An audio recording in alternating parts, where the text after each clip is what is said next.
25 weeks pregnant, so let's talk symptoms and updates. If you don't know me, I'm Reed and I'm currently pregnant with my Miracle IVF baby after 3 years of infertility. Baby is the size of a large bunch of grapes, which is like 13.1 inches and about 1.7 pounds. This week, I feel like he really must have been going through a super big growth spurt because I have been extra tired, like sleep for 10 hours and wake up in the morning and still be really exhausted.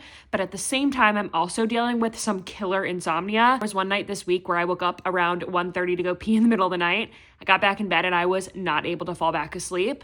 So eventually at like 3 o'clock, I got out of bed and spent the rest of the day up and awake for the day. I've been taking Unisom since the very beginning of my pregnancy because I did suffer with a lot of nausea in the first trimester. Started with taking a full Unisom sleep tab, and then once my nausea got a little bit better, I went down to half, and that had been working super well up until a couple weeks ago. Recently this week, upped it to taking the full sleep tab again. I'm still feeling a little bit of that drowsiness in the morning, but I've heard a lot of people once they hit the third trimester, like that full one is definitely needed and the drowsiness goes away. This week we did have a fetal heart echo with a maternal fetal medicine doctor, and that is recommended because this is an IVF pregnancy and IVF babies have a slightly higher chance of congenital heart defects. A lot of doctors these days, if you have a like relatively normal anatomy scan, they don't actually even recommend going to the maternal fetal medicine doctor anymore. We did have a completely normal anatomy scan, but our doctor just still suggested just to be rather safe than sorry. I saw like the sonographer.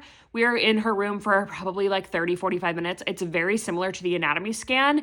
It's just more in depth, specifically looking at their heart. So she spent a lot of time looking at the heart, but like in the time that she needed him to move, we still get to see his face. She measured my fluid. We still have to wait to get the full report back from our OB, but they pretty much assured us at that appointment that everything looked great. There wasn't any like immediate concerns. You may notice that I'm no longer wearing my engagement ring. I still get it on my finger. It just is not comfortable, and I'm not someone that's willing to risk it getting stuck. So I just switched to like bands that I already had. I'm still trying to decide if I want to get like a cheapy Amazon instead or just rock with this for the rest of the pregnancy. But I am feeling super pregnant bump wise. Like I feel like in the past couple weeks, this bump has just gotten huge.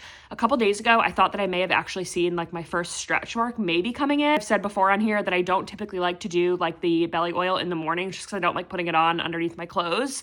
But I have started in the past week by doing it in the morning and night now and putting like a heavy body butter on just because I'd like to avoid stretch marks if possible. Our next appointment is at 28 weeks where I'll also have my glucose test, but I don't believe that one I'll have an ultrasound. At the point where I think he has like enough fat on his body where we can really start to see his face. I did get at my 24-week ultrasound a like 4D view of his face, and we got to see it a little bit, but he like always has his hands in front of his face, and I just really want to see his face. So I'm thinking this next week that we may go do a private ultrasound so that we can get a 4D of his face just because I really want to see what he looks like.